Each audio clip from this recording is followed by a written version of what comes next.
Hello दोस्तों, स्वागत है आपका मेरे channel best advantage curious point में। जैसा कि आप सभी जानते हैं कि हम 20 मॉक टेस्ट लगा रहे हैं, उसी के आगे हम कंटिन्यू करेंगे। जितने भी मैं मॉक टेस्ट लगा रही हूँ बहुत ज़्यादा इंपॉर्टेंट है। अगर आप हमारे चैनल पर नए हैं तो आज ही इसके मॉक टेस्ट आप नोट डाउन करते चलिए, जो आपके एग्ज़ाम के लिए बहुत ज़्यादा बेनिफिट देंगे। ठीक है आपको, तो चलिए वीडियो स्टार्ट करते हैं। पहला क्वेश्चन है, DPT का लोकप्रिय नाम है। DPT का फुल फॉर्म आपको पता ही होगा, बताने की मुझे आवश्यकता नहीं है। मैं आपको सिर्फ थोड़ा बहुत हिंट करूंगी, मैं पूरा डिटेल में इस बार नहीं बताने वाली, अब कोई भी चीज़ नहीं समझाऊंगी। ठीक है, double antigen, polio antigen, triple antigen, उपयुक्त सभी। तो जिसे इसका आंसर पता है कमेंट करके बताइएगा। तो फ्रेंड्स, राइट आंसर हो जाएगा ट्रिपल एंटीजन, DPT। 3 नाम है ना इसमें, तो क्या हो गया, ट्रिपल एंटीजन। आगे देखते हैं। विटामिन ए की कमी के कारण नेत्र श्लेष्मा कंजक्टिवा की सतह पर बने गंदे सफ़ेद झागदार उभरे हुए धब्बे खालिस्तान कहलाते हैं। पीत चित्ती, श्वेत चित्ती, व्रण चिन्ह, बिटोट चित्ती। तो जिसे इसका आंसर पता है कमेंट करके बताएंगे। तो फ्रेंड्स, का राइट आंसर हो जाएगा बिटोट चित्ती।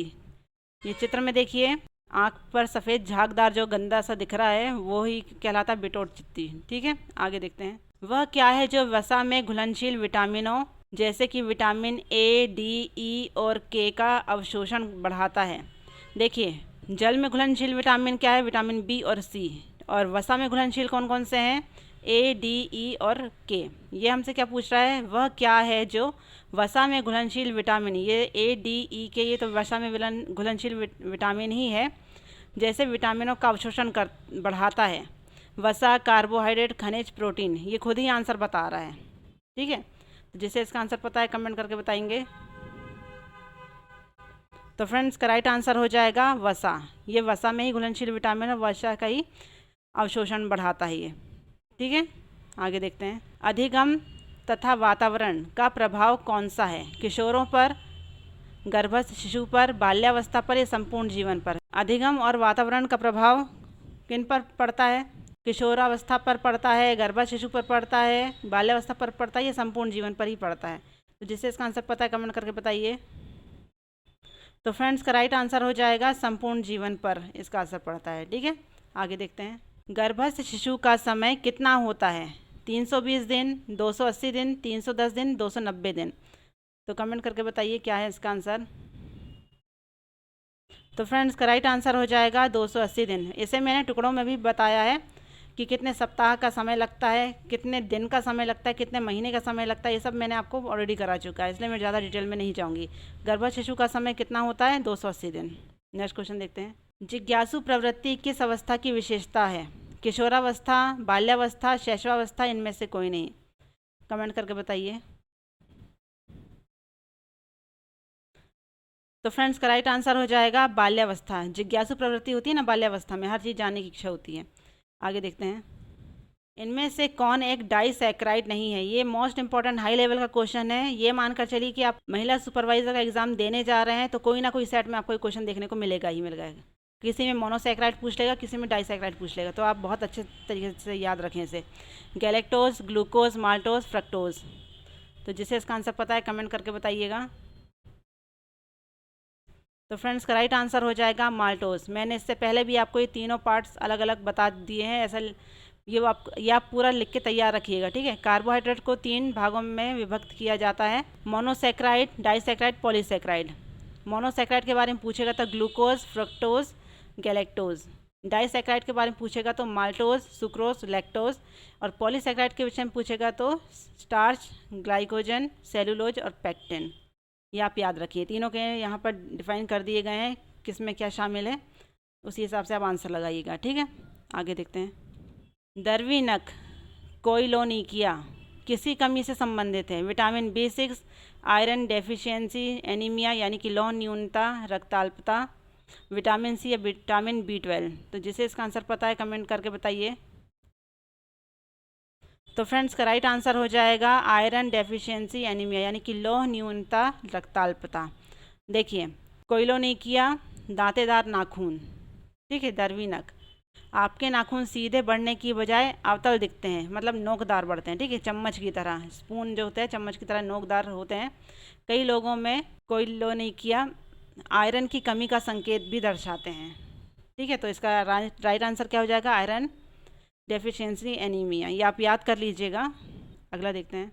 0.4 से 0.6 ग्राम प्रति किलोग्राम शरीर भार में कम प्रोटीन के अंतर्ग्रहण को क्या माना जाता है? क्वाशरकोर, मेरास्मस, उच्च प्रोटीन अंतर्ग्रहण, निम्न प्रोटीन अंतर्ग्रहण।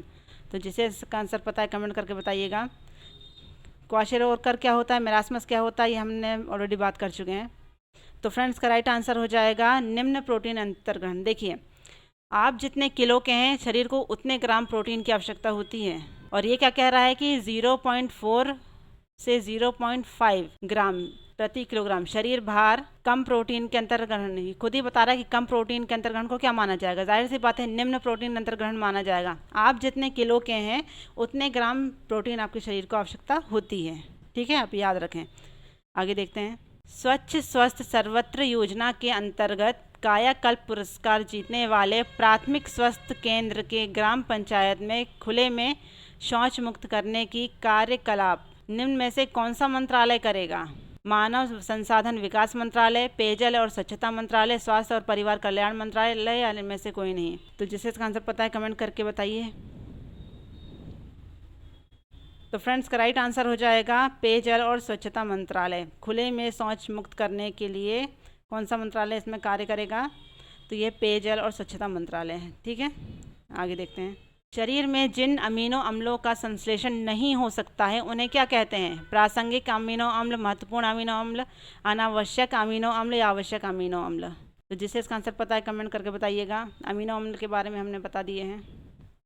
तो फ्रेंड्स का राइट आंसर हो जाएगा आवश्यक अमीनो अम्ल। अब आवश्यक अमीनो अम्ल क्या होता है? आवश्यक अमीनो अम्ल जिसे हमारा शरीर नहीं बनाता, हमें बाहर के आहार से लेना पड़ता है, जैसे वैलिन, आइसोसोल्यूसिन, आर्जिनिन, ल्यूसिन, थ्रियोनिन इत्यादि। ये सब बाहर से आहार द्वारा हमें प्राप्त होते हैं। ये आवश्यक अमीनो अम्ल है। और अनावश्यक जो हमारा शरीर स्वयं बनाता है। अनावश्यक मतलब जो हमारा शरीर खुद बनाता है, बाहर से लेने की आवश्यकता नहीं होती, वो अनावश्यक होगा। और आवश्यक जिसे हमें लेने की आवश्यकता होती है, जो हमारा शरीर नहीं बना पाता। ठीक है, आगे देखते हैं। आयोडीन युक्त नमक में आयोडीन की मात्रा का आंकलन खालिस्तान नामक प्रक्रिया द्वारा किया जाता है। हाइड्रोजनीकरण, अनुमापन, आयोडोमिति अनुमापन यानी कि आयोडोमेट्रिक टाइट्रेशन, फेनोलाइजेशन। तो जिसे इसका आंसर पता है कमेंट करके बताइए। तो फ्रेंड्स का राइट आंसर हो जाएगा आयोडोमेट्रिक टाइट्रेशन यानी कि आयोडोमिति अनुमापन। आयोडीन की मात्रा का आंकलन खालिस्तान नामक प्रक्रिया द्वारा किया जाता है। तो नाम से स्पष्ट है, आयोडोमिति अनुमापन यानी कि आयोडोमेट्रिक टाइट्रेशन। ठीक है, आगे देखते हैं। अगला क्वेश्चन है, सती समिति रोकथाम अधिनियम 1987 के अंतर्गत निम्न में से कौन से महिलाओं को सती की श्रेणी में रखा नहीं जा सकता? एक महिला जिनको अपने मृतक संबंधी के देह के साथ उनको स्वेच्छापूर्वक जला दिया जा रहा हो उन्हें, एक महिला जिनको अपने मृतक परिजन के देह के साथ ज़बरदस्ती जला दिया जा रहा हो उनको, उपरोक्त दोनों को, या इनमें से कोई नहीं? तो जिसे इसका आंसर पता है कमेंट करके बताइएगा। तो फ्रेंड्स का राइट आंसर हो जाएगा इनमें से कोई नहीं। दोनों ही को हम सती की श्रेणी में नहीं रखना चाहते। ठीक है, नहीं रखा जा सकता। सती समिति रोकथाम अधिनियम 1987 के अंतर्गत जो इनमें से किसी को भी नहीं रखा जा सकता। ठीक है, आगे देखते हैं। आरंभ में पिछड़ा क्षेत्र अनुदान निधि कार्यक्रम कुल कितने जिलों में लागू किया गया था? 272, 250, 256, 268। जिसे इसका आंसर पता है कमेंट करके बताइएगा।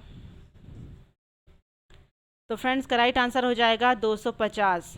पिछड़ा क्षेत्र अनुदान निधि कार्यक्रम कुल कितने जिलों में लागू किया गया था? यह किया गया था 250 जिलों में। आगे देखते हैं। राशन कार्डों के प्रकाशन में गृहस्थी के प्रधान किसको माना जाता है? 18 वर्ष से अधिक आयु के सबसे बड़े पुरुष सदस्य को, 18 वर्ष से अधिक आयु के सबसे बड़े महिला सदस्य को, 21 वर्ष से अधिक आयु के सबसे बड़े पुरुष सदस्य, 21 वर्ष से अधिक आयु के सबसे बड़े महिला सदस्य। जिसे इसका आंसर पता है कमेंट करके बताइएगा।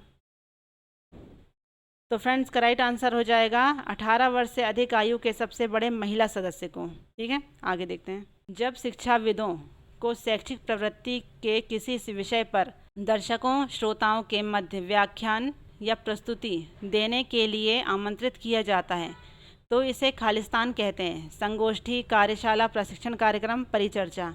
जिसे इसका आंसर पता है कमेंट करके बताइएगा कि इसका राइट आंसर क्या है।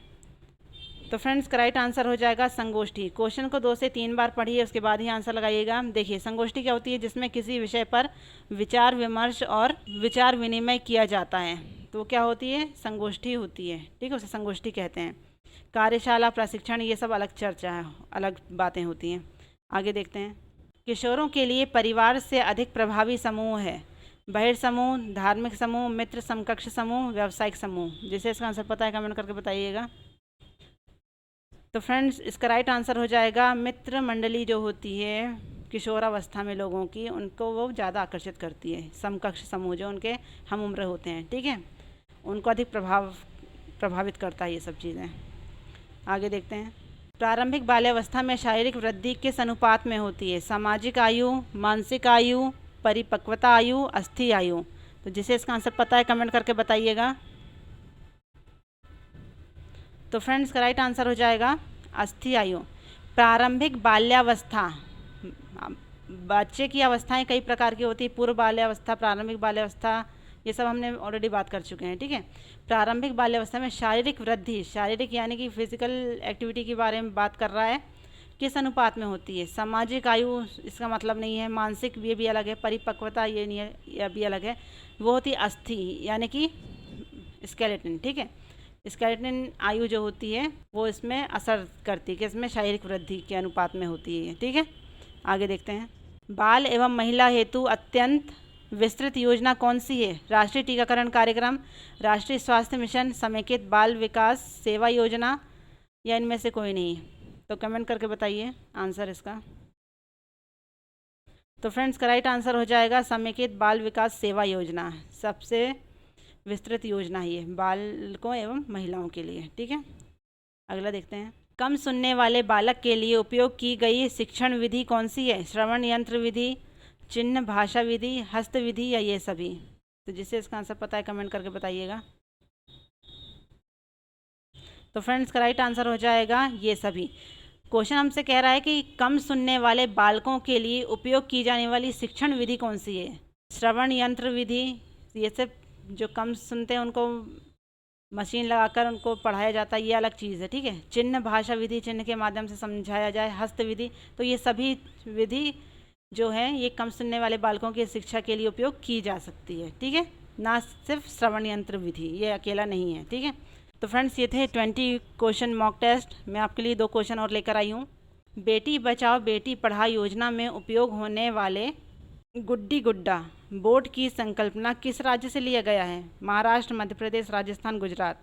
आंसर आपको कमेंट करना है। स्वतंत्रता से लेकर अब तक कितनी बार जनगणना हो चुकी है? 5, 6, 7, 8। जो भी आंसर है आपको कमेंट करके बताना है और क्वेश्चन नंबर ज़रूर डालें। मैं जितने भी आपको ये 2 क्वेश्चन दे रही हूँ उसके आंसर मैं आपको बाद में ज़रूर बताऊँगी और समझाऊँगी उसमें क्या है, कैसा है, क्यों है करके। ठीक है, तो फ्रेंड्स ये थे इंपॉर्टेंट क्वेश्चन। आई होप आपको वीडियो पसंद आ रहा हो। तो guys thanks for watching. I hope video आपको अच्छा लग रहा है, इसकी जानकारी यूज़फुल लग रही है। अगर वीडियो पसंद आ रहा है तो प्लीज़ मेरे channel best advantage curious point को लाइक कीजिए, शेयर कीजिए, सब्सक्राइब करिए, बेल आइकन प्रेस करिए और साथ ही साथ कमेंट करना मत भूलिएगा। तो मिलते हैं नेक्स्ट वीडियो पर, तब तक के लिए थैंक यू।